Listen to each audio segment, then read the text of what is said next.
तो दोस्तों स्वागत है आपका आज के इस नए एपिसोड में। उम्मीद करता हूँ आप सभी लोग अच्छे होंगे, खुश होंगे, स्वस्थ होंगे और यही दुआ है हमेशा आप अच्छे रहें, खुश रहें, आपकी ज़िंदगी में कोई दुख तकलीफ़ ना आए। और दोस्तों ये मेरा नया चैनल है, हो सकता है आपने पुराने चैनल पर मुझे सुना हो, लेकिन ये न्यू चैनल है, आपके सपोर्ट की पूरी ज़रूरत है। तो चैनल को सब्सक्राइब ज़रूर कीजिएगा और अपना नाम और अपने शहर का नाम नीचे कमेंट बॉक्स में ज़रूर लिखिएगा ताकि अगली वीडियो में मैं आप सभी लोगों के नाम ले सकूं। सीधा आज की कहानी पर आते हैं दोस्तों। आज की कहानी एक महिला के चरित्र से जुड़ी हुई ऐसी कहानी है जिसे सुनकर आप शायद उसके बारे में बुरा भला कहने पर मजबूर हो जाएंगे। ये बात खुर्जा बुलंदशहर के थाना क्षेत्र की है, जहां दरअसल एक लड़के की शादी होने वाली थी। घर में ज़ोरों शोरों से तैयारियां चल रही थी। आज उसका मंडा होने वाला था। प्रोग्राम में सभी लोग शामिल थे, रिश्तेदार थे, आसपास के सभी लोग आए हुए थे।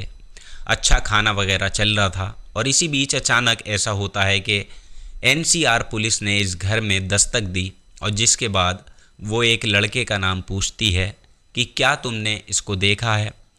तो वहाँ प्रोग्राम में मौजूद लोग कहते हैं कि कल तो इसकी बारात जाने वाली है और बस इतना पूछते ही पुलिस उसको पकड़ती है और उससे कहती है कि तुम्हारे पास जो मोबाइल है, क्या तुम ये मोबाइल हमें दिखा सकते हो। बस जैसे ही लड़का मोबाइल दिखाता है तो मोबाइल उसका एप्पल कंपनी का था, आईफोन था, जिसकी कीमत बहुत ज़्यादा थी। तो इस पर उस लड़के से पूछा जाता है कि तुमने ये मोबाइल जो है ये कहाँ से ख़रीदा है और कितने रुपए में ख़रीदा है। तब वो लड़का कहता है कि मैंने इसे 4,000 रुपये में ख़रीदा था। ज़रा सोचिए कि क्या कोई एप्पल कंपनी का मोबाइल 4,000 रुपये में आ सकता है। ये बिल्कुल भी हज़म होने वाली बात नहीं थी। इसलिए जब उससे पुलिस ने सख्ती से पूछताछ की कि सच सच बताओ ये मोबाइल चोरी का है, डकैती का है, तुम इसे कहाँ से लेकर आए हो, तो देखिए वो इस बात का पुलिस को सही जवाब नहीं दे पाता। अब इसलिए पुलिस उसको गिरफ़्तार करती है और उसे गिरफ़्तार करके अपने साथ थाने लाती है। और इसी बीच गांव के लोग कहने लगते हैं कि साहब कल को इसकी शादी है, इसको आप छोड़ दीजिए और जो भी पैसे हैं इस मोबाइल के वो हम देने को तैयार हैं, रिश्तेदार कहते हैं। पुलिस यहाँ गांव वालों को उसकी असलियत बताती है तो उसे सुनकर सभी के रोंगटे खड़े हो जाते हैं, क्योंकि दरअसल माजरा ही कुछ ऐसा था कि जहाँ से ये मोबाइल गया था उस घर में डकैती पहले हो चुकी थी और महिला की हत्या कर दी गई थी एक। बस इसलिए पुलिस ने उस लड़के को पूछताछ के लिए हिरासत में ले लिया और अपने साथ लेकर चले गए। यानी उस दिन उसके घर का सारा प्रोग्राम भी धरा का धरा रह जाता है। उसकी शादी नहीं हो पाती क्योंकि मामले की जांच काफ़ी दिन तक लंबी चलती रहती है और इसकी वजह से ही उसकी आधी नहीं बल्कि पूरी ज़िंदगी ख़राब होने को तैयार थी, पूरी ज़िंदगी दांव पे लग गई थी। तो देखिए इस कहानी से हमारा मतलब ये है कि आज की जो कहानी मैं आपको आगे सुनाने वाला हूँ, इस कहानी में भी कुछ सेम ऐसे ही होता है। बस थोड़ा सा फ़र्क है कि लालच के चक्कर में दो लोगों के साथ बहुत ही बुरा काम हो जाता है, जिसमें वो अपनी ज़िंदगी को बड़े ही अच्छे तरीके से जीना तो चाहते थे, मगर जैसा उन्होंने सोचा था वैसा बिल्कुल भी नहीं हुआ। ना तो वो ख़ुद की ज़िंदगी जी पाए बल्कि कई लोगों की ज़िंदगियों को भी उन्होंने बर्बाद कर डाला, उन्हें परेशानियों में डाल दिया। तो चलिए आज इसी हैरत अंगेज़ कहानी पर हम पर्दा उठाएंगे इससे, जिसे सुनने के बाद आप भी चौंक जाएंगे कि आखिरकार ऐसा कोई कैसे कर सकता है, इतने नीचे तक कोई कैसे गिर सकता है, वो भी लड़की। तो देखिए आज की जो सच्ची घटना है ये पंजाब प्रदेश के ज़िला पटियाला से है और जहाँ का एक कस्बा लगता है और इस कस्बे का नाम है देवीगढ़। तो दरअसल ये वाक़या है 2021 का। यहाँ एक इलाके में शादी समारोह चल रहा था, गुरुद्वारा में बड़ी धूमधाम से लोगों का खाना पीना हो रहा था, मगर अचानक ही उनके घर पर पुलिस ने दस्तक दी और जैसे ही पुलिस ने बीच में आकर प्रोग्राम को रुकवाया तब एक महिला का नाम पुकारा गया। तो सब लोगों ने बताया कि ये महिला जिसका नाम पुकारा जा रहा है ये दुल्हन बनी हुई है, गुरुद्वारे के अंदर बैठी है, जिसकी शादी की रस्में बस पूरी होने ही वाली हैं। जिस पर पुलिस ने कहा कि इस शादी की रस्म पूरी नहीं हो सकती, इस शादी को यहीं पर रोकना पड़ेगा। बस जैसे ही शादी को रोका जाता है तो तभी दुल्हन के सामने एक लड़का आकर खड़ा होता है और वो कहता है कि ये तो मेरी दुल्हन है, मेरी बीवी है, ये तुम्हारी दुल्हन हो ही नहीं सकती। अब देखिए, जब ये वाली बात सामने आती है खुलकर, दुल्हन कहती है कि नहीं, मैं तो पहली बार शादी कर रही हूँ। लेकिन इस बात को लेकर लड़का किसी कीमत पर भी तैयार नहीं होता और वो पुलिस को अपने मोबाइल से कुछ ऐसे फ़ोटोग्राफ्स निकाल कर दिखाता है कि जिसको देखने के बाद पुलिस के भी होश उड़ जाते हैं। और उसमें कुछ पर्सनल भी था कि आखिरकार जिसकी पहले ही शादी हो चुकी है वो दूसरी शादी इतनी धूमधाम से क्यों कर रही है। बस यही बात जानने के लिए पुलिस वाले फ़ौरन ही उस लड़की को पकड़ते हैं और उसके परिवार वालों को भी हिरासत में ले लिया जाता है। फिर यहाँ से इन लोगों को सीधा पुलिस जो है वो थाने लेकर आती है और थाने में लाने के बाद सबसे पहले इस लड़की से पूछताछ जारी की जाती है। पुलिस कई सारे सवाल उससे करती है, उसके सामने रखती है कि तुम्हारी ज़िंदगी की असली कहानी क्या है, उसको तुम खुद सुनाना चाहोगी या फिर हम अपने तरीके से तुम्हारी सच्चाई को निकलवाएं। अब देखिए, जब पुलिस इस तरह से उससे बातचीत करती है, सख्ती से बात करती है, डराती है, तो तब जाकर ये महिला बड़ी ही चौंकाने वाली कहानी पुलिस को बयान करती है, सुनाती है। और इसे सुनने के बाद हर कोई हैरान था, परेशान था कि आखिरकार एक औरत ऐसा काम कैसे कर सकती है। दरअसल होता यह है कि इस महिला की कई साल पहले शादी हुई थी और शादी उसके परिवार वालों की मनमर्जी से हुई थी, जिसके बाद ये अपने पति के साथ खुशी खुशी रह रही थी। लेकिन कुछ वक्त गुजरने के बाद इसको एक बच्चा पैदा होता है तो ये अपने पति से कहने लगती है कि जो मैंने शादी के बाद के जो सपने देखे थे, जो संजोए थे, शायद तुम उन ख्वाबों को पूरा कर ही नहीं पा रहे हो। बस इतना कहना था कि उसका पति जवाब देता है, देखो हम बहुत गरीब लोग हैं, हमारी जो कंडीशन है वो बहुत ज़्यादा ख़राब है इस वक्त, हम तुम्हारे लिए और इससे ज़्यादा क्या करें। बस ये मजबूरी थी कि इसके चलते इन दोनों पति पत्नी ने एक साथ मिलकर एक ऐसा प्लान बनाया कि क्यों ना हम अलग अलग जगहों पर जाकर शादी करें, क्योंकि अगर हम शादी के बाद इन अलग अलग जगह पर जाएंगे तो वहाँ से हम कुछ भी लूट पाट करके भाग जाएंगे, पता भी नहीं चलेगा किसी को। अब इसके बाद हम अपनी ज़िंदगी को अच्छी तरह से जी सकते हैं। बस यही प्लान उस दुल्हन ने बनाया कि ठीक वैसा ही होता है आगे। यानी जब उसने पहली शादी की तो पहले ही शादी में वो सेक्सुअल हो गई, यानी उसने एक 45 साल के उम्र के व्यक्ति के साथ शादी की थी, जिसके बाद उसके साथ वो 2-3 दिन रही। लेकिन फिर जैसे ही उसको वहाँ मौका मिलता है तो वो घर के सभी जेवरात को लूट कर, कुछ मोटा मोटा सामान उठाकर, कैश उठाकर वहाँ से समेटती है और भाग जाती है। लेकिन मौका पाते ही जब उसको आसपास के लोगों ने गिरफ्तार करने की कोशिश की, उसके ख़िलाफ़ FIR दर्ज कराई गई, तो पुलिस को इसमें कोई सफलता नहीं मिल पाई क्योंकि नाम वाम एड्रेस वगैरह सब चेंज था।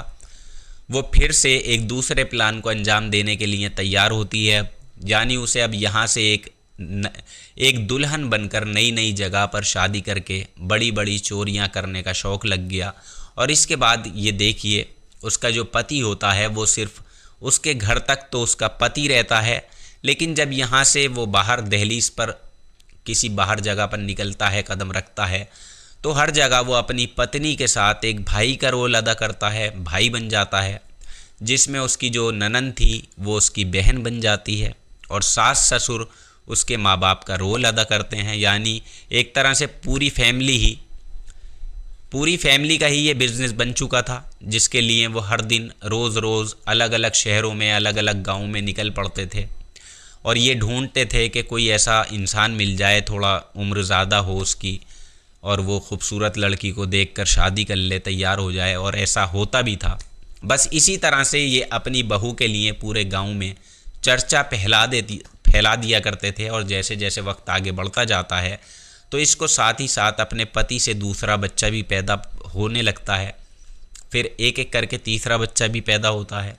तो देखिए, अब यहाँ ये अपने बच्चों को तो घर पर ही छोड़ दिया करते हैं और सारे परिवार वाले मिलकर अगली शादी के लिए दूल्हे की तलाश में निकल जाया करते थे, बच्चे को किसी रिश्तेदार के घर पे छोड़ के बच्चों को, और इत्तेफाक से उनकी तलाश पूरी भी हो जाती थी। यानी एक के बाद एक करके न जाने इसने कितने मर्दों के साथ शादी की, या कुछ महीने या कुछ दिन के उनके साथ ये रहा करती थी नए दूल्हों के साथ। उसके बाद ये उनके घर का सारा सामान लूट कर वहाँ से भाग जाया करती थी, और इसके फैमिली के लोग भी जहाँ रेंट पर कमरा लिया करते थे वहाँ से फ़रार हो जाते थे। इनकी चाल को कोई नहीं पहचान पा रहा था, क्योंकि दरअसल इनका जो आधार कार्ड था या पहचान पत्र था उसमें भी हर बार एक नया नाम होता था, एक नई पहचान होती थी, हर बार एक नया एड्रेस होता था, जिसकी वजह से दूल्हे जब बताई हुई जगह पर उसके आधार कार्ड के हिसाब से दुल्हन को ढूंढ निकालने के लिए पहुंचते थे तो दुल्हन वहां पर मिलती नहीं थी, ना वो फैमिली मिलती थी।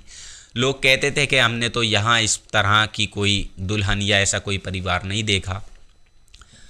अब वो भी पूरी तरह से जो थे ये फेक हुआ करते थे, इनके नाम भी, एड्रेस भी, सब कुछ पहचान फेक होती थी। इसी की बिना पर उस दुल्हन ने 1-2 नहीं लगभग 8 शादियां कर लीं। मगर इस बार जब वो 8वें दूल्हे के साथ शादी कर रही थी तो ये हार नहीं मानता, बल्कि ये उस महिला को अपने मोबाइल में कैद कर लेता है पहले ही, जिसके ज़रिए वो उसको जगह जगह जाकर ढूंढना शुरू करता है, उसके फ़ोटो दिखाकर। जहाँ ढूंढते ढूंढते उस 8वें दूल्हे को पता चलता है कि ये महिला हरियाणा प्रदेश के एक इलाके डांड की रहने वाली थी, लेकिन पंजाब में जाकर वो इस तरह से नई नई शादियां कर रही है। सभी शादियों में से वो हर तरह के पैसे, ज्वेलरी, कितना भी कैश हो, कितना ही कीमती सामान हो, इन सब चीज़ों को समेट कर वहाँ से फ़रार हो जाया करती थी। लेकिन जब ये 8वां दूल्हा उसके पीछे पड़ जाता है तो ये तब तक उसके पीछे पड़ा रहता है जब तक कि ये उसको तलाश नहीं कर लेता कि वो कहाँ छुपी बैठी है। और आखिरकार यहाँ इसकी अगस्त 2021 में 9वीं शादी देवीगढ़ के एक गुरुद्वारे के अंदर हो रही थी। सारी तैयारियाँ शादी की हो चुकी थी, लेकिन जैसे ही इस 8वें दूल्हे को पता चलता है तो वो वहीं के इलाके की पुलिस को लेकर वहाँ फ़ौरन पहुँचता है, और यहाँ पर आने के बाद वो उस महिला को गिरफ़्तार करवाता है। और पुलिस के सामने एक नई कहानी आती है, जिससे पुलिस को पता चलता है कि ये दुल्हन 420 है और इसके परिवार वाले भी, और तकरीबन इसने 8 शादियां कर ली हैं। अब ये 9वीं शादी करने जा रही थी, और तकरीबन 30 लाख रुपए से ऊपर का सामान इन्होंने लूटा था।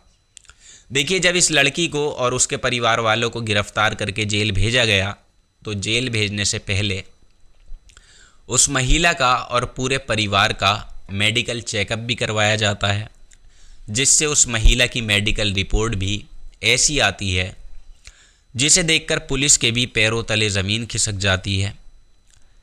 क्योंकि दोस्तों, दरअसल वो महिला HIV पॉजिटिव थी। बस ये बात जब अखबारों के ज़रिए लोगों को पता चलती है तो लोग वाकई सर पकड़ कर बैठ जाते हैं और कहने लगते हैं कि आखिरकार ये महिला इतने वक्त तक ऐसा कैसे कर रही थी। हालांकि देखिए, उस दुल्हन को भी ये अंदाज़ा नहीं था कि वो अलग अलग शादियां कर रही है, अलग अलग लोगों के साथ फ़िज़िकल रिलेशन बना रही है, ये सब कुछ कर रही है, जिनकी वजह से वो HIV पॉजिटिव हो जाती हैं, वही लोग जो उसके साथ जुड़ते हैं।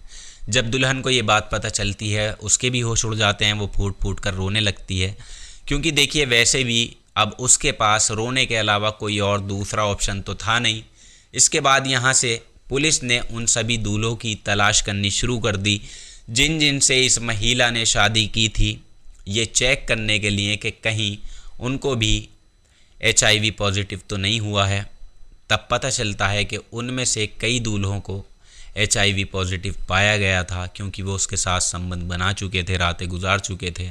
साथ ही कुछ ऐसा भी मामले आए जिसमें कोई शिकायत नहीं पाई गई, क्योंकि लोगों ने शर्म की वजह से पुलिस को बताया ही नहीं था।